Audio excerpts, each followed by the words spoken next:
Now, the definition of the trigonometric functions that came from the right triangle are absolutely fine when we're working with acute angles, these sorts of angles that we see in a right triangle.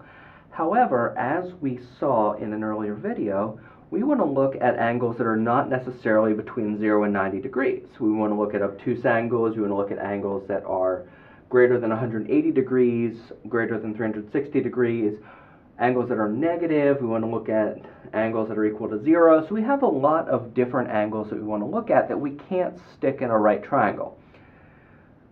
So if we want to try to define trig functions in a more general way, we have to go back to our idea of an angle in standard position. So just to remind you, an angle in standard position is one that originates along the positive x-axis and then terminates in another ray that we call the terminal side.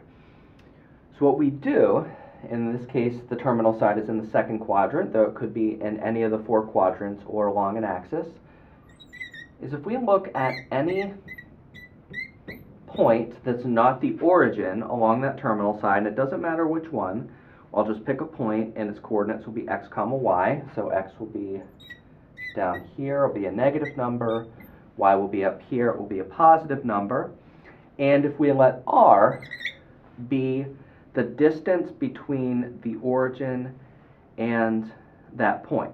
Okay, so using our distance formula, x squared plus y squared will be r squared. This is a special case of the Pythagorean theorem.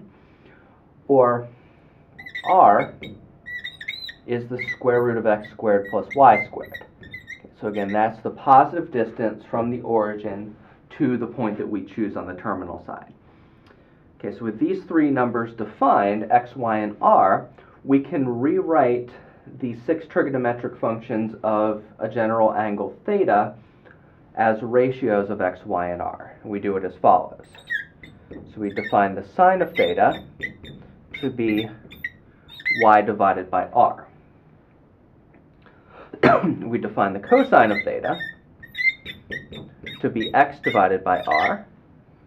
We define the tangent of theta to be y divided by x. Okay, so once we've defined sine and cosine, we can take their quotient to get tangent using our quotient identities.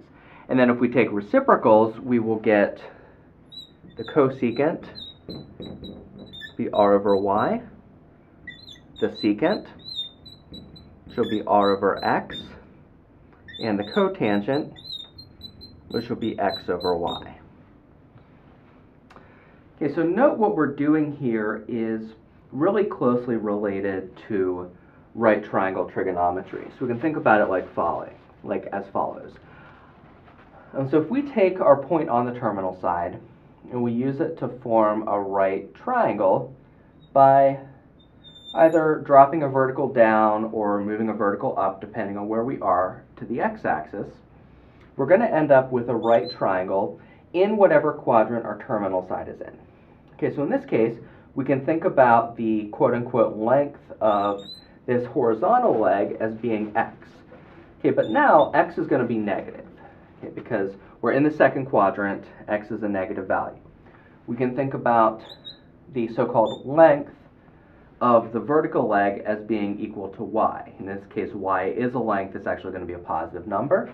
And then the length of the hypotenuse, which in this picture is always going to be positive because it's a positive square root, the length of our hypotenuse is r. So now if we allow for right triangles in all 4 quadrants with positive or negative lengths, quote unquote, for our legs, then we can essentially use the same trig formulas or the same trig ratios that we had for the right triangle. So now we would think about y as being kind of like our opposite side, and now theta is not an acute angle, but again, y is kind of like our opposite side, and x is taking the place of our adjacent side. And then r is taking the place of our hypotenuse. So we see some parallels here.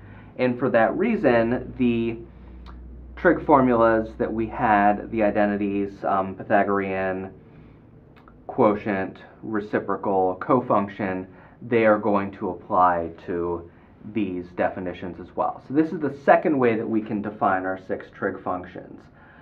This uses the idea of a general angle in the xy plane.